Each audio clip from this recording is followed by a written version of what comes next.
and talking about Gable, we got him on the line because he wanted to chime in on the topic. A lot of people running their mouth on Twitter. Who better to hear from than Gable? How are you, man?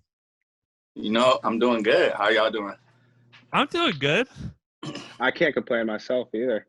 You had a good weekend, from a couple good victories to some TikToks. Like you're out there this weekend. I mean, I'm doing my thing, making myself the most marketable person on earth in the wrestling world. So, I stick with the TikToks. I do the Instagram and all that. So, but I feel good, though. I'm happy to be here. So, all right, I was going to take one real quick. All right, real quick, before we get into any of the wrestling stuff, better dancer, you or Reese? Me? He ain't got it like that. I mean, it's just Reese Humphrey. People love Reese because he's Reese. But, True, right. You don't have to get my training program. I mean, it is a 3-year cycle. You're going to have to pay up front $2,000 and a couple $100 a month. So it's going to cost a lot for him to make sure he can get his dance moves right. But me, as of right now. Does he give you a stipend? At some point. Does he give you a stipend for going on his TikTok? Because that's a big collaboration. Nah. That's a high-ticket item. So, RTC Cup, you came out and you said ahead of time, I want one match. I want Gwiz. He's number 1 right now. I want him. You come out, you beat him 4-1. That's the one match you wanted. Then you wrestled one more match. Then, on the Twitter sphere, everybody starts running their mouth. You ducked Mason Parris. You ducked Mason Parris. And in true Gable fashion, which as a marketing guy, I love, you tweet out a smiley face of you with your hand raised. So tell me your perspective on all these people, what they're saying. Yeah, I mean, you hit it on the dot. Like I said, I came to the RTC Cup. I said it on Flow. I said it everywhere. I wanted one match, and I was done for the tournament. I mean, I was currently in my lifting cycle of only lifting and not wrestling, and Eggum came to me like a week ago. I haven't wrestled in about like 4 or 5 weeks, and he came to me a week ago, and he was like, I want you to go to RTC Cup. Gwiz said he'll wrestle you. And I was like, say no more. I stepped on the mat for a week, and the Flow Wrestling came and was like, do you want to wrestle Gwiz? And I was like, I put on the interview, and I was like, yes, I wrestle Gwiz. And so I did. I did my job. But what I really want to touch on is the hate that I get.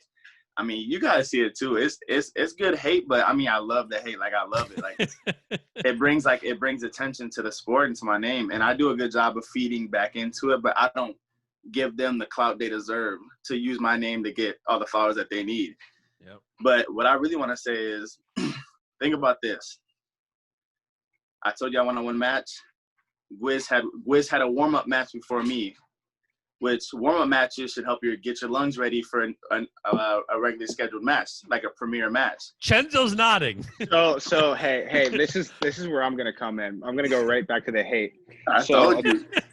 So 26-point match before yours. When's the last time you were in a 26-point match? Never. When's the last time you've seen heavyweights in a 26-point match? Never. Yeah. You don't think that played a factor at all? You think that, if anything, it was helping him get warm? Because that is a perspective on it too, for sure. And like, I'm not going to count that out either. Yeah, I think that your lungs should be blown out by then. That's like give me an example. You wrestle in the first round of NCAA tournament. You get a tech fall. You go into the next round and you're wrestling Marinelli the next round and you beat him 5-2. Your lungs are already ready. No, so at NCAAs, the most matches you wrestle in a day is 2 if you win. I was just putting it like if you were to do that in that scenario. But dude, you can't sit here and be like that was a good warm up match, because that was a good warm up match is like you go in and kind of beat someone up a little bit, like first round of NCAAs. Like that was a pretty crazy match to go with, because so years and years and years ago, I was wrestling Anthony Valencia. And I mean, it wasn't 26 points, but it was a very similar match. I was losing a lot of it, but I think I won. Actually, no, it was more than that. I think I won 14-13 or something like that. And it was a pretty crazy match. And then I had to wrestle Jason Knoll 30 minutes later. And 2 minutes in that match, I just felt my body shutting down. I was like, there's nothing left. Is that when you say you drank 2 gallons of chocolate milk, though? No. That was a long time ago. That's whenever I was like a freshman in high school, sophomore in high school. This is like I'm in college still. But anyway, like I'm not saying, he was tired or anything like that, but like for you, you don't even think about that, do you? You're just wrestling your match, right?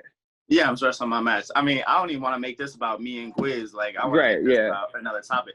Like, I got the love for Gwiz is there. Like, he's the boy. Since 15 years old. I was practicing with him. I talked about in interviews how Gwiz was the man and all that. But like, you think about this. Like CENZO hit on the dot too. I mean, I wrestled Gwiz fresh, but think about the next day. Gwiz wrestled. Was it Amar Desi? Then Mason Parris didn't wrestle. The next match, the second match, Gwiz and Parris wrestled. No one said nothing about that. But all of a sudden, I come in fresh and I win. Absolutely. And all of a sudden, Gable sat out. Gable did this. But the next day, he did the same exact thing, and not one person said it. And one of the things that I was just saying is, this is from a fan and marketing standpoint. I get what some of the fans want, which I get it. You always want every imaginable match to happen possible. But as a marketing guy, I love when you don't get to see the match you want because that builds hype. You don't always get the fight you want in the UFC. You don't always get to see the dream fight, the boxing match, the whatever it is. You got to wait. I think this grows your brand. I think it even helps Mason Parris's brand because now everybody wants to see it more. You guys didn't let it happen for whatever reason. Now everybody wants to see it more. That's good for the sport. I don't know why there's the negativity around it. You're selfish if there's negativity. There shouldn't be no negativity. I mean, I didn't wrestle. I told you, just one match. I told Eggum one match. I told all the assistant coaches one match. That's the only reason why I wanted to go. But like you said, like the marketing standpoint, I think where I hit it on the dot was I let people assume I wrestled Jordan Wood the next day, and they're like, oh, why didn't he wrestle the day before? Is it conditioning? Is it this? And it got people guessing. Then all of a sudden, right when he won, Gwiz was already 4 matches down. Right when he won, I posted a picture. Now, look what happened. All hype got put into the season, and if we wrestle during the season, it's the number 1 premier matchup. 100%. What made you wrestle Jordan Wood after wanting just the Gwiz match? Eggum pulled me aside and he was like, I want you to wrestle Jordan Wood. So you know how the payouts for RTC goes. And so he was like, I want you to wrestle. It's probably going to come down to you. And so he put my name in and he couldn't take it out just because my name was already listed in. And so I told him, I was like, do you still want me to wrestle? And he was like, your name's already added in. You have to go out. And so I went out and did my thing. And so how are you feeling after this weekend? I'll give you the place to say this. You beat Gwiz. You tech Jordan Wood. Next up, there's CENZO and I were just talking about how many good heavyweights there are right now. There's never been this much. Hey, we got some good ones here, Gable. I'm gonna hit on that. Give me a second.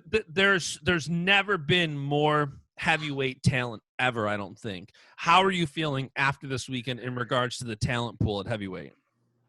I feel fine. I mean, we are missing one key heavyweight that goes to Penn State. There actually is 2. I mean, but I feel like those 2 heavyweights at Penn State are some of the top front runners besides me and the kid from Michigan. And I think at the end of the day, there's the heavyweights are there. I mean, Greg hasn't wrestled on the USA scene for a little bit, so we don't know how he's gonna stand up. But I already know Greg. I mean, we talk here and there, but I know he's gonna put forward his best effort. Anthony Cassar is gonna put forward his best effort. You guys already saw what he our 2 matches at the Big Tens and NCAAs. I mean, it's not like that talent just doesn't go away. I mean, I still gotta watch for those too. But I mean, it's a good field. But am I worried about nothing? No. It's another day at the job. I mean, win or lose, just go out there and do my thing for the fans, for real. I love it, man. CENZO, you got anything else for him? No, that's really it. I was actually just gonna ask you a little bit about Greg and Anthony just being here because we talked about them, not by name briefly earlier, but just heavyweight is just so deep now. It really, really is, especially, compared to the, past few years too. And I'm excited to watch. It's never been more entertaining. Never. Nah, it's going to be good. I mean, realistically, I think Anthony really started this type of new wave. I mean, after he beat me, I mean, just look how he was formed. He was built perfect. He's muscular. Not on the weird stuff. He's really he's Dude, built you're in his doing own way. backflips. How are you built? I know I'm built different too, but I mean, like, he's like, losing to him really like put me in a different bracket. Like, I got to do all the right things to win. And I mean, he's a competitor. I mean, one match before I'm done wrestling, I want me and him one last time. I'm sure we'll before I'm get it at some done. point. Before I'm done. What do you mean before you're done? You're not going to the WWE yet, are you? Come on, man. It's up in the air. Before I'm done, I saw him send to relay this message to Anthony Cassar. You know what I'm saying? Wait, before I'm done. Hey, next time I see him, I'll let him know. I'll talk to some of the big guys too. Tell him it's never no hate, and before I'm done wrestling, and in the next year, you never know. Tell him we gotta have one more. Yeah. That's got to happen. I'll relay to the that's big on guys. you. We'll work on it. That is the rear premier heavyweight matchup. Look, I think we need an NLWC go for RTC duel headlined by. Come on, really? You want that whole duel for one match? That whole duel, yeah, I'm here for it. The rest of the all right. Yeah. Oh man, do you know the only one? Do you know when you're wrestling next?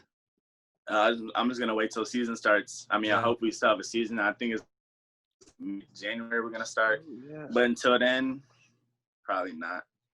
Awesome. All right, you're not doing anything on December 22nd? Hey, wrestling Anthony Cassar. Nah, he won't be. I don't think he'll be ready by then anyway. But nah, I know he got a little hurt up or something. We got another guy though. If you want to come out and scrap. Anthony Cassar, none. Oh, really? See that this puts anticipation. I tell y'all, like, look at this great anticipation. I watched you and Anthony wrestle twice already. I know we had me and Gwiz wrestle twice, but happened the third time. No, I'm not saying in a bad way. I know, yeah. Nah, you know what I'm getting. You know what I'm getting at here. I told you what. You know what I'm getting at. Before I'm going and I start hopefully jumping off the top rope and claiming my strap, one more. Dude, I saw Heyman. He said he was very, very, very proud of you. I saw that. Nah, I got Heyman. He's a good dude. He's always giving me. He's really building my platform, like really for the outside of wrestling into the pro wrestling. He's really building it right now by him retweeting stuff, by them making edits. It's building a new side, like, yeah, and that's really cool. And so I mean, it's branching off fast too. Heyman's a smart promoter, man. He's a very smart promoter. He knows what he's doing. Yeah, he does. Awesome. All right, Gable, thank you for joining. We will see you soon, man. Oh, yeah.